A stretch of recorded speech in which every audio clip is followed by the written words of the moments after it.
Today we're going to talk about human dignity and its importance in caregiving.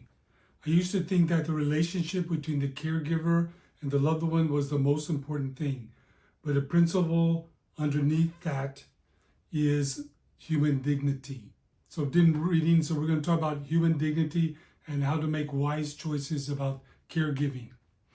Human dignity is having respect, listening to your loved one, taking into account their actions, taking into account their wishes, and focusing on the quality of life of the person with Alzheimer's, your loved one. Dignity is more important than giving medicines, than giving charity, than taking them to the doctor, because so many decisions have to be made, and the principles of human dignity and the relationship with the caregiver, the loved one, have a say-so in that decision.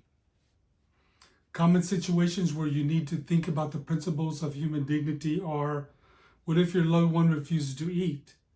What if they won't take their medicine? What if they drive a car unsafely? They refuse to use a walker and then fall down on the ground. I hate that situation. Or they turn the stove on and then walk away. You worry about a fire. So how do you handle these situations? Obviously, you don't tie the patient up and then force them and shout at them so they won't do that. No, you have to use human dignity and listening to them and incorporating their suggestions into a way to prevent those unhealthy habits. So Euclid is one of the philosophers that talk about with the first principle. So is the first principle the caregiver-loved one relationship, or is the first principle human dignity? And in my opinion, it's human dignity. And there's a lot of other philosophers, Catholic teaching, ancient philosophers also believe that human dignity is more important caregiving concept. Treatment of the loved one must be done in a way that protects the relationship as much as possible and respects the dignity of the loved one as much as possible. The purpose of a human life is not just survival, it's to flourish, to be happy, to have the best quality of life possible. Sometimes you can't have a good quality of life, but better quality of life.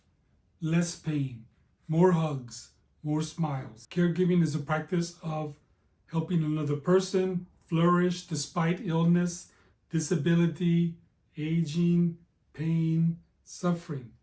Love means you desire the best for your loved one. Many times you can't do anything about disability. You can't prevent aging, frailty, falling, pain, or suffering, but you can focus on human dignity and the caregiver-loved one relationship. Here's a practical example of a patient. The patient tells me, "Doctor, I'd rather die than not go out with my friends every day in my motorized wheelchair to smoke and drink."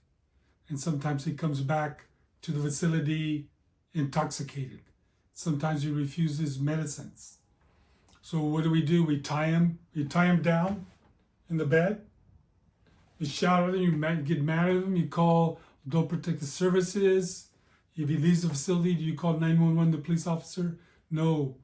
Me and the nurses decided that if that's what he wants to do, if that gives him some happiness, we'll try to work with that.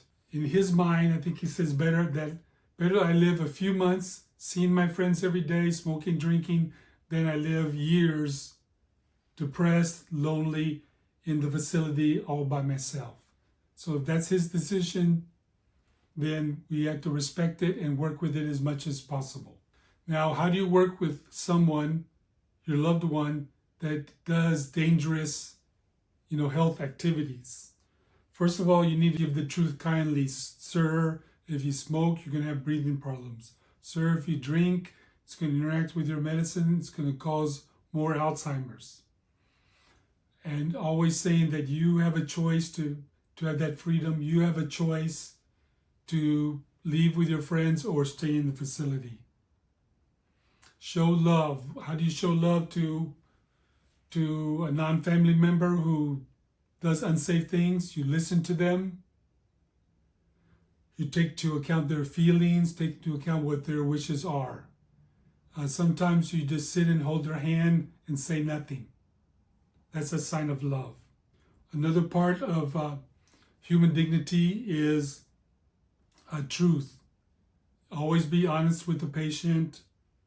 Tell them, yes, you're free to do that. Tell them the consequences of smoking and drinking, pneumonia, Alzheimer's, but do it in a kind and loving way.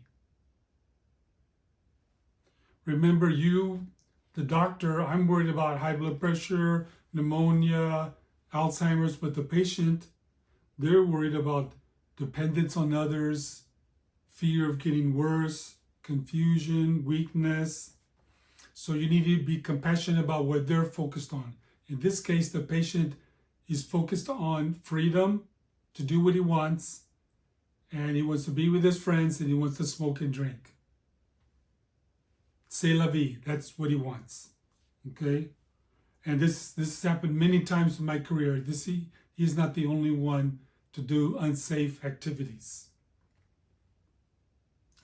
Be attentive to the emotional and spiritual conditions of the patient. Is the patient sad, depressed, angry? What are his emotional feelings going through now? Try to get family members involved and see if they can get him to stop smoking and drinking. In this case, he has no family members. And I'm a doctor, I'm working with him, so I'm consulting, but for a caregiver, you need to consult a doctor, a priest, a nurse that you know for advice in this situation, because it's a complicated situation. Always give the patients hope. Okay, now I'm going to talk about the chain of caregiving. Doctors and healthcare systems, first they put tasks, medications, going to the doctor, getting x-rays, then the caregiving task, bathing, washing, and then the caregiver relationship. But no, Thomas Aquinas says first God, then human dignity, then love, like active listening, holding their hand, smiles, hugs, then the relationship between the caregiver and the loved one, and then finally the task, giving the medicines, giving the food, giving the bath. That's less important than human dignity. So the conclusions, human dignity is so important in the caregiver-loved one relationship. Using the principles of human dignity will help you decide what activities the caregiver should do in difficult situations. The patient wants to smoke or drink. Caregiving activities like hugs, active listening, giving medicines improve human dignity. And this leads to less suffering, less stress, more happiness for the loved one and the caregiver. Thank you so much for listening. Like my mom would say, thank you, thank you, thank you. And remember, love is more important than penicillin.